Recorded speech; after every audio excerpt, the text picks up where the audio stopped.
Why private equity is killing your emergency room, and how they hide the bill. Sarah walked into Metro General at 2 a.m. with chest pain. In-network hospital, EKG, chest x-ray, for troponin 4 hours. 2 weeks later, $18,904. The hospital charged $6,237. After coding adjustments, a facility fee she'd never heard of, and an ER doctor employed by a Blackstone-owned group that was out of network, the total exploded. She thought insurance protected her. It didn't. That's not a one-off, it's the playbook. 3 levers do the damage: coding, upshifts, facility levels, and outsourced staffing. When private equity takes your ER, bills spike, care thins, and you fund their return, unless you know the counters. How private equity got inside your ER, the playbook entry. Here's what actually happens inside your emergency room. Most people assume the hospital employs the ER doctor. Increasingly, it doesn't. The badge might say City Hospital, but the paycheck comes from a national staffing company, names you rarely notice. M-Care under Envision, backed by KKR before Envision's 2023 bankruptcy, or Team Health under Blackstone. The firm supplies clinicians, hits throughput targets, and optimizes revenue. The hospital gets predictable coverage without HR headaches. You get a separate professional bill, and a maze. The wedge was surprise billing. For years, these groups kept ER clinicians out of network even when the hospital was in network. In an emergency, you have no choice. Insurers faced a pay-up or punish dilemma. Yale-affiliated researchers found that when M-Care entered a hospital, out-of-network billing and total spending spiked. That wasn't random, it was leverage. And leverage is the engine of this model. Step 1 is the roll-up. By regional ER groups, centralized scheduling, credentialing, and billing, and standardized contracts. Overnight, negotiating power concentrates without owning a single hospital. If a payer resists higher rates, the group credibly threatens to walk or stay out of network. Before 2022, patients got balance billed. After the No Surprises Act, the fight moved to arbitration. Still a higher floor than many in-network deals. These deals are built on debt. A private equity fund buys the platform with borrowed money and loads that debt onto the operating company. Debt is a predator. It doesn't care if you get better, only that cash flow rises now. So the playbook kicks in, tighten staffing grids, raise RVU targets, shift more visits to mid-levels, and weaponize documentation. Templates nudge clinicians to higher evaluation and management levels. Longer histories, broader differentials, high-risk phrasing. Individually defensible, systemically inflationary. A clinician's voice makes it plain. An ER physician in Arizona told me, "We used to ask, what does this patient need? Now it's, what does the template require? If my RVUs per hour slip, I get coached. CT to be safe is safer for me, even when the probability's tiny. I'm not proud of that.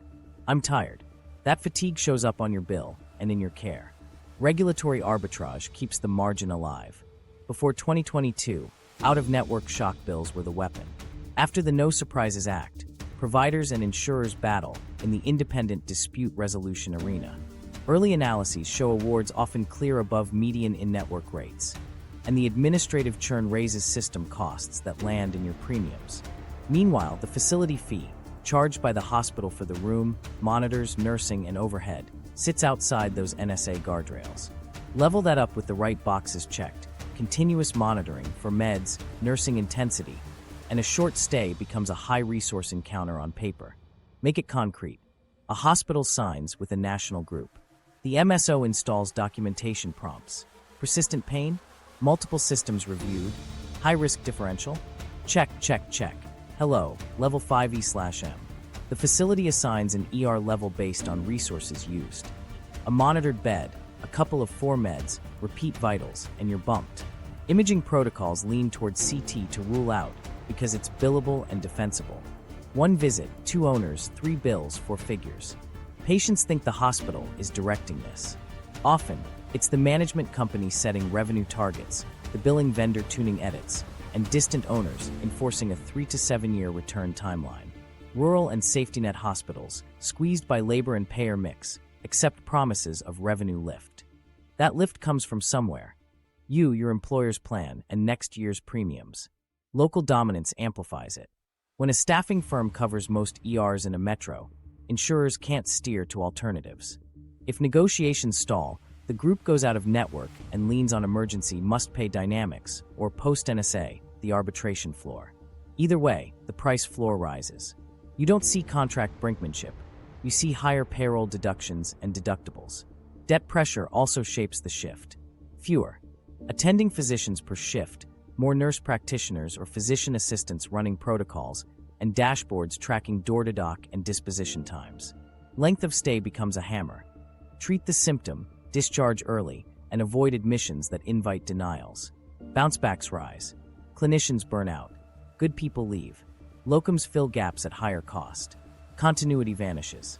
A microstory from the floor. A charge nurse in Ohio told me, "We boarded patients for 18 hours last week because inpatient beds were tight.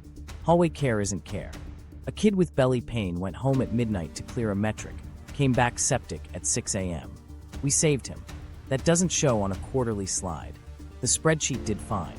The family didn't. Once you see who writes the bill, you can defend against it. Ask at intake who employs the ER clinician and whether they're in network.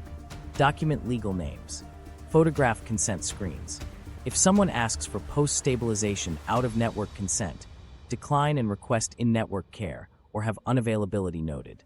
After discharge, request itemization with CPT/HCPCS and the hospital's ER-level policy, plus the clinician note and build E/M code. If an emergency professional claim processed out of network, push for reprocessing under federal protections and log the reference number. Entry is just step one.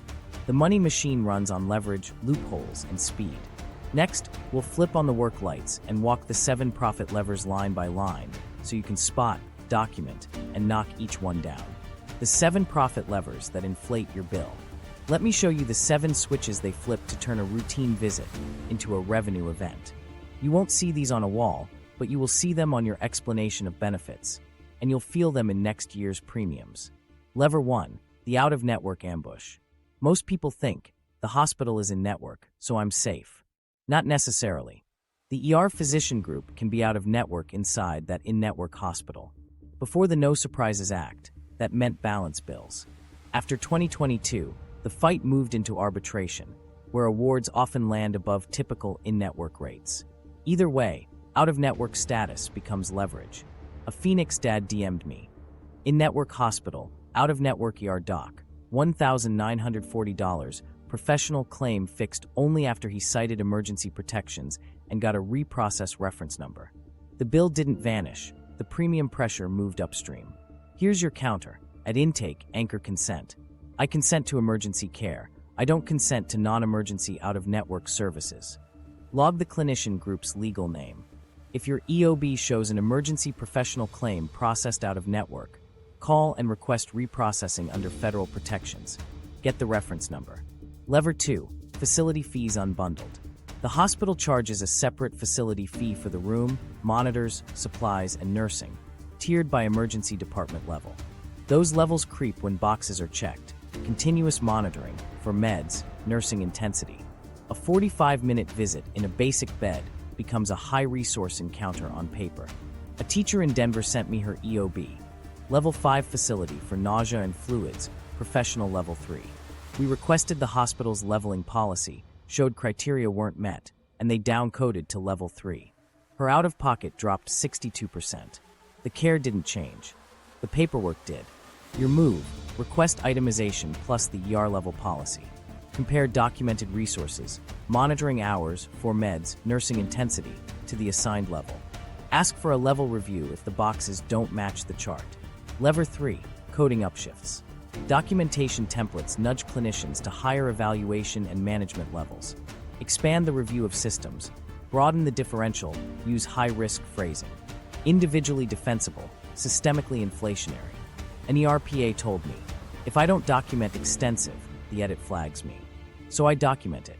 A sprain becomes polysystem review with high-risk differential.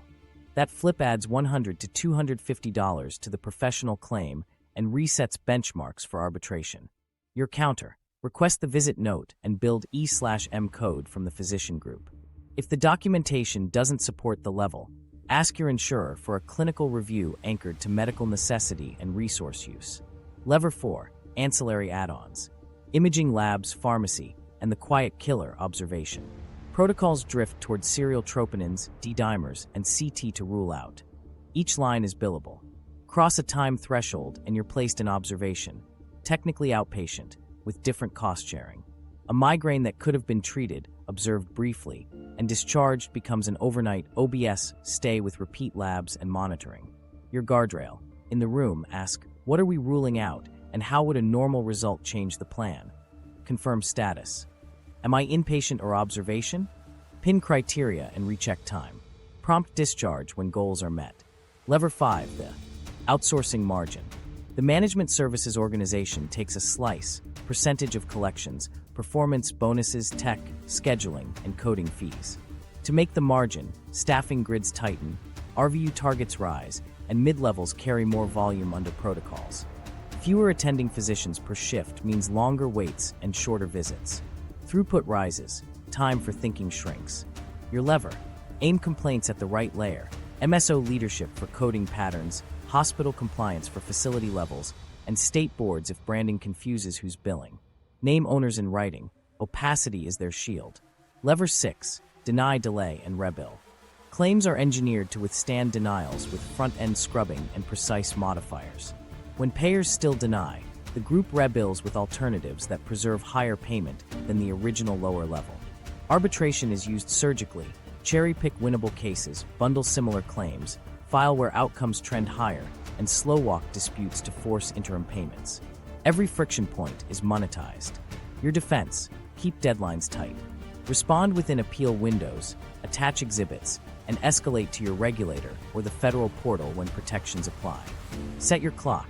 Day 14 insurer appeal, Day 30 provider dispute, Day 60 regulator escalation. Lever 7, post-NSA arbitration and loopholes. With most emergency balance billing banned for patients, the target became the arbitration benchmark. That means curating high comparables, leaning on charge data, and routing eligible claims into independent dispute resolution where awards can exceed median in-network rates. Gaps persist. Ground ambulances often sit outside federal protections. Post-stabilization consent can flip protections. Facility fee oversight is thin. The principle holds: shift fights into forums that clear higher prices, then spread the cost across premiums. Your move: cite the law in writing if you're billed improperly, copy your insurer, and insist on in-network cost sharing for emergency professional claims. If uninsured, use the good faith estimate dispute when the overage exceeds $400 for that provider. Spot early flags, sprawling templated histories, CT to be safe, with a low-risk story, observation with minimal changes in care, and multiple logos on discharge papers. You won't stop every lever in the room, but you can build the record to knock them down later, turning a four-figure shock into a controlled, defensible bill. How care gets worse: staffing, wait times, and quiet closures. Here's where the billing machine bleeds into outcomes. When debt sets the tempo, care bends around the spreadsheet. You feel it before you see a clinician. Fewer names on the whiteboard, triage stacked, and a waiting room that barely moves. The scoreboard isn't problem solved. It's throughput hit. Clinician mix matters. PAs and NPs are vital, but not as physician replacements under RVU pressure. When mid-levels are stretched to cover complex cases and coached to document extensive, nuance disappears. Borderline chest pain becomes a checkbox recipe. Subtle neuro changes get lost in flow sheets. You go home with return if worse, and you come back worse. A microstory from Dallas. Jason, 42, arrived with vague chest tightness. Vitals normal, risk low. The attending covered 2 pods. A PA ran point with a checklist. D-dimer, troponin, CT to rule out. 7 hours later, discharged with GERD meds. 2 days after, he returned in ventricular tachycardia. He survived. The first visit optimized documentation. The second visit saved his life. Everything changes when the clock becomes the KPI. Length of stay targets sound benign. Don't clog beds. Under revenue heat, they become a hammer. Treat the symptom, discharge early, avoid admissions that trigger denials. Dashboards look cleaner. Bouncebacks climb. You won't see that on an investor deck. You'll see it at 3 a.m. when the same faces reappear sicker. Boarding is the hidden cue that breaks safety. Inpatient beds jam, so admitted patients live in the ER for hours or days. Rooms are blocked. Care spills into hallways. Hallway care is no care, no monitors, no privacy, diffuse ownership. Small problems grow. Pressure ulcers start in chairs. Antibiotics delay because not my patient yet. When real trauma hits, pivot capacity is already spent. A charge nurse in Michigan told me, "We boarded 14 last Tuesday. A frail COPD patient desatted in a hallway while I hunted for a portable monitor. We stabilized him, but that should never happen. We're running a hospital in the lobby." That's the quiet indictment of a debt-timed system. Staffing grids reflect balance sheets, not acuity. One fewer attending overnight, one tech floated to CT, one scribe covering 2 pods. On paper, it looks similar. At the bedside, every missing hand compounds delay. Door-to-dock stretches, left without being seen ticks up, and risk hides between timestamps. Good clinicians leave. Locums plug holes at a premium. Continuity evaporates. Clinician burnout is the fuse. Do more with less. Hit RVUs. Chart to the template. Reconcile denials. Repeat. A veteran ER doctor in Arizona said, "I still love the medicine. I hate the metrics. The worst day isn't a tough save. It's the day the spreadsheet wins." When experience exits, outcomes follow. You might ask, if the money's this rich, why do hospitals close? Because the money doesn't stay with the hospital. PE-backed slices, ER staffing, anesthesia, radiology, negotiate uplifts and guard margins. The facility holds EMTLA, standby capacity, and fixed costs. Arbitration wins on professional claims don't pay for an ICU nurse at 2 a.m. cross-subsidies crack. Math breaks first where buffers are thin. Rural and safety net ERs are the early alarms. In one Georgia county, anesthesia flipped to a PE group, rates spiked, and the hospital walked away from nighttime surgical coverage. Transfers surged. The ER became stabilize and ship. A year later, it reopened as a freestanding ED without inpatient beds. Ambulances now drive 40 minutes for admissions. Door-to-needle times stretched. Stroke outcomes worsened. Control without buildings makes it worse. When a staffing firm covers most ERs in a metro, payers can't steer. Contract breaks push groups out of network or into arbitration. The price floor rises. Patients don't witness the spat. They feel it in premiums, deductibles, and narrower networks that trap them in slower care. Another microstory, Mia, 7, arrived to a thin night shift with fever and lethargy. Triage flagged sepsis risk, but labs lagged behind a CTQ. 2 hours later, antibiotics started. She recovered, but her mom's question stung. "If you had one more nurse, would this have been faster?" The nurse nodded. And here's the human breaking point. Dr. Jennifer Martinez, an ER physician in rural Oklahoma, worked under a team health contract that demanded 4.2 RVUs per hour, about a patient every 14 minutes. She charted in hallways, ordered defensive CTs, and discharged early to hit length of stay targets. After 18 months, she left for urgent care. Her hospital went on divert, then lost overnight coverage. Within weeks, transfers doubled. Within months, the board paused the ER at night. Jennifer told me, "I didn't leave medicine. Medicine left me." So what do you do inside this pressure cooker? Treat slow care as a signal, not an annoyance. If you're stable, escalate politely. Charge nurse, please. These are our red flag symptoms. Ask who owns each task. Who's ordering antibiotics? Who's reading the film? What time is reassessment? Names and times turn into leverage if you bounce back, or if the bill inflates. Anchor decisions to actions. What are we ruling out? If normal, what changes? That cuts low-yield tests and documents necessity when they proceed. If observation floats, pin status, criteria, and recheck time. When goals are met, request discharge. Every hour shaved is charges avoided and hallway risk reduced. Plan routes now. If your closest ER is often on divert, pick a backup. Star 2 in-network urgent cares with X-ray and weekend hours for gray zone problems. For kids, memorize the nearest pediatric-capable ER. Minutes matter for stroke, sepsis, trauma, and for avoiding the slow spiral debt-timed staffing creates. Finally, watch the failure tells. Rising left without being seen, frequent boarding, quiet pauses in OB or psych, and rotating staffing logos on badges. Those are early cracks. When you see them, tighten your plan and widen your alternatives. Care gets worse when extraction outruns mission. Your defense is preparation in calm moments and precision in chaotic ones. A patient walks in. the wallet timeline from triage to collections. You step through sliding doors and, without realizing it, step into a financial workflow. Intake hands you a tablet bundling 3 consents: treatment, billing permission, and, after stabilization, consent to out-of-network services. Keep it short and surgical. I consent to emergency care. I don't consent to non-emergency out-of-network services without my approval. Then ask, who employs the ER clinician here, and are they in my network? Write the legal entity, not the brand. Photograph the consent screen and your wristband. Those images become leverage when the coding starts to morph your visit into revenue. Triage is quick, but it seeds the ER facility level. The nurse documents resources used that later justify level 3, 4, or 5. Help yourself clinically and financially by being precise. Anchor onset and negatives. Started at 7 p.m., no chest pain, no shortness of breath, no neuro changes. Appoint a quiet note taker. Names, timestamps, orders placed, and reassessment promises. That log shrinks low-value tests and clips the excuses used to bump the facility level. Orders are the first fork. Protocols drift toward rule-out cascades because they're defensible and billable. When you hear, let's get a CT to be safe, deploy 3 calm questions. What are we ruling out? If normal, how does it change the plan? Is there a lower radiation or lower cost alternative? If the answer is clinical, we're excluding a bleed. If normal, home. You've documented necessity. If it's vague, you've planted grounds to challenge low-yield ads later. Log every order as it happens.